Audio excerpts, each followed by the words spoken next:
નમસ્કાર ગુજરાત. લોકશાહીમાં 1.5 કરોડ પટેલોનું સ્વાગત છે અને બાકી રહેતા સમાજનું તો ભાવભર્યું સ્વાગત છે. ચૂંટણી પંચ દ્વારા જે બેનરો મારવામાં આવ્યા હતા એની ઉપર ફરિયાદ દાખલ થઈ છે. ભારતીય જનતા પાર્ટીએ એના લેટર પેડ ઉપર ફરિયાદ આપી છે. બરોબર. આ ભારતીય જનતા પાર્ટીને એમ છે કે મારા ને મારા નેતાઓએ, અમારી પાર્ટીના ઘરના નેતાઓએ આ કાર્યક્રમ કર્યો છે, એવી બધી ભારતીય જનતા પાર્ટીને અંદરો અંદર બીક આલે છે. અને બની ગજેરાને અત્યારે આખી પોલીસથી માંડીને બધા ગોતે છે. એટલે ભાઈ મારો શું વાક? સ્થાનિક ઉમેદવાર માગ્યો ઈ મારો વાક?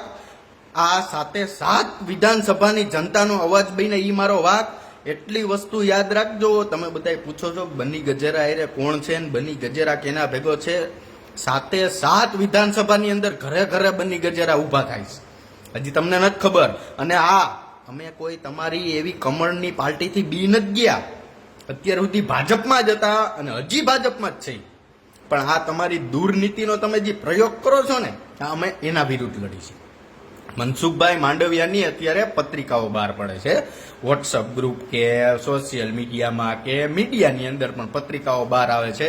અને એમાં એના સનિષ્ઠ કાર્યકર્તાઓ એવું કહે છે કે મનસુખભાઈ માંડવિયા ગુજરાતની પેલી 3 નંબરની ક્રમમાં લીડમાં આવશે. આવું મનસુખ માંડવિયાના કાર્યકર્તાઓ કરે છે. તો મારા વાલા પ્રેમીજનો, સ્નેહીજનો અને મારા વાલીડા કાર્યકર્તાઓ, તમારા બધાની એટલી કેમ ફાટે છે અમારાથી? મનસુખ માંડવિયા જીતે છે, મનસુખ માંડવિયા 5 લાખની લીડ કાઢે છે, કેમ ફાટે છે? આ સ્થાનિકોનો રોષ છે, આ સ્થાનિક મતદાતાઓનો રોષ છે. મનસુખ માંડવિયાને આજે પણ સ્વીકારવામાં નહીં આવે અને કાલે પણ સ્વીકારવામાં નહીં આવે. અમારે તો અમારી પોરબંદર લોકસભાની અંદર કા રાદડિયા પરિવાર જોઈ, કા કોરાટ પરિવાર જોઈ, ને કા ભરત બોકરા જોઈ, ને કા ધડુક પરિવાર જોઈ. તમારા જેવા કમલ ગઠેલા 2 કોડીના ભાવનગરથી આવીને અહીંયા આવીને ચૂંટણી લઈ જાય, તમારા બાપની ધોરાજી છે. આ કોઈ દિવસ સહન કરી લેવામાં નહીં આવે. અને તમારામાં જેટલી તેવડ હોય ને, એટલી તેવડ અજવાવા માંડજો.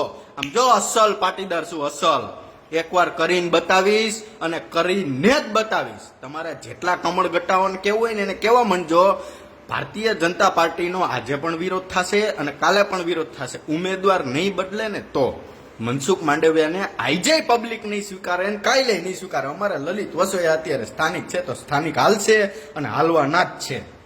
એટલે ભારતીય જનતા પાર્ટીના જે સ્થાનિક નેતાઓ છે, જે ધારાસભ્યો છે, એમનો કોઈનો વાક નથી. એમને કોઈ અમને કીધું, અરે મારે જ જયેશભાઈ રે ટક્કર હાલે છે.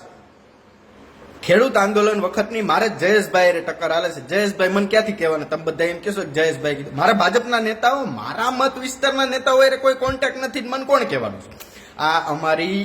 અમારું અભિયાન છે, અમારું સ્વ અભિયાન છે. આવનારા 5 વર્ષ તમારા બાળકોના બચાવવા માટે અમે લડી છીએ. અમારે એક પ્રકારની લાલચ નથી.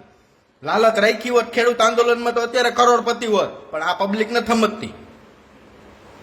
આ ભાજપિયા હું ઘૂંટ પાઈ છે નહીં ખબર નથી, પણ બહુ સમય ખરાબ આવવાનો છે. એટલી વસ્તુ યાદ રાખજો, કારણ કે તમે જોવો ત્યાં ભડકા થાય છે. અત્યારે ગુજરાતની અંદર ભાજપના જોવો ત્યાં ભડકા થાય છે.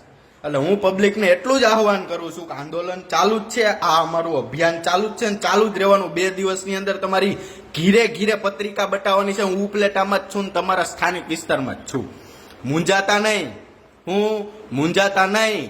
રાકાવથી બારવટિયા ન થાય, રાકાવથી ચૂંટણી ન લડાય, રાકાવથી આવી પત્રિકાઓ બહાર ન પડાય. સમજી ગયા? એટલે તમ તારે મૂંઝાતા નહીં. અમે પબ્લિક ભેગા જ છે અને અમે એમમાં જ રહેવાના છે. લલિત વસોયાને 2.5 લાખની લીડેથી જીતાડવા અમે પ્રયત્ન કરશું. જો ભારતીય જનતા પાર્ટી મનસુખ માંડવિયાને નહીં બદલે તો જય સરદાર. રોજ વિડીયો આવશે. કોઈ પબ્લિક ચિંતા ન કરતા. ભલે ગમે એટલી ફરિયાદ થાય, કદાચ ફાંસીએ ચડાવી દે, પણ મનસુખ માંડવિયાને આજે નહીં, કાલે નહીં, પરમદી નહીં, 1 અઠવાડિયા પછી નહીં, પોરબંદર લોકસભાની અંદર જીતાવા દેવામાં આવશે નહીં. જય સરદાર.